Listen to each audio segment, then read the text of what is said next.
आप सबका स्वागत है। मैं आपके साथ सेजल कुमारी।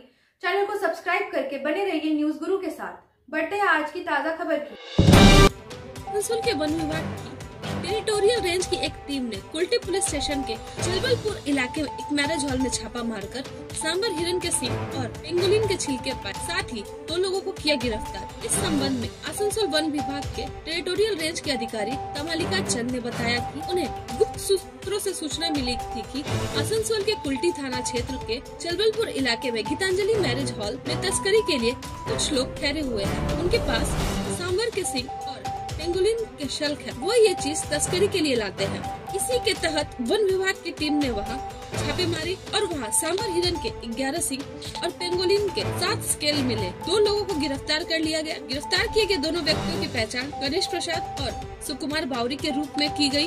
दोनों झारखंड में रहने वाले हैं। आरोपी 2 लोगों को आसनसोल कोर्ट में पेश किया, जहाँ उनका रिमांड में लेकर आगे की पूछताछ की जाएगी। इसकी आगे की अपडेट्स के लिए बने रहिए हमारे साथ। ब्यूरो रिपोर्ट न्यूज गुरु आसनसोल। সকালে থেকে আমরা খবর পাই যে কিছু ওয়াইল্ডলাইফ আর্টিকেল ডিলিংস হবে চলবলপুরে, কুলটি থানার আন্ডারে। তো সেই খবর পেয়ে আমরা যাই চলবলপুরের গীতাঞ্জলি ম্যারেজ হলে। সেখান থেকে 2 জন ব্যক্তিকে আমরা আটক করি। সম্বর হরিণের শিঙের টুকরো 11টি টুকরো ছিল, আর সেটার সাথে প্যাঙ্গোলিনের আঁশ 7টা ছিল। তো 2 জন ব্যক্তিকে, তারা ঝাড়খণ্ডের বাসিন্দা, তাদের গ্রেপ্তার করা হয়। 2 জন ব্যক্তির নাম সুকুমার বাউরি ও গণেশ প্রসাদ। এটা কোথা থেকে আনা হচ্ছিল?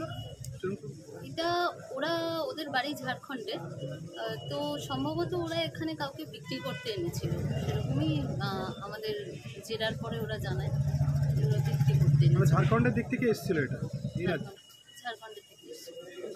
বলছি, এটা আনুমানিক দাম কি হতে পারে? দেখুন, ওয়াইল্ডলাইফ আর্টিকেল সবসময় অমূল্য। তো ফরেস্টের কাজ হচ্ছে কনজারভেশন করা ওয়াইল্ড অ্যানিমালসদের, ফরেস্টকে। আমরা এটার মূল্য নির্ধারণ কখনোই করি না। কোথা থেকে নিয়ে আসছিল ম্যাডাম এটা? ওরা ঝাড়খণ্ডের বাসিন্দা, ওরা এখানে বিক্রি করার জন্য এনেছিল, এটুকু জানতে পেরেছি। কোথা থেকে কোথায় নিয়ে যাচ্ছিল সেটা জানতে পারিনি। সম্ভবত এখানে কোনো বায়ার পেয়েছিল, সেই জন্য এসেছিল। ম্যাডাম, পুরুলিয়াতে বাঘের পায়ের ছাপ দেখা যাচ্ছে। আমরা একদম পুরুলিয়া সংলগ্ন একটা জেলা, তো দামোদর পেরিয়ে যদি বাঘ এইদিকে চলে আসে, আমাদের এদিকে বন দপ্তর কতটা তৈরি? দেখুন, বন দপ্তরকে সবসময় তৈরি থাকতে হয়।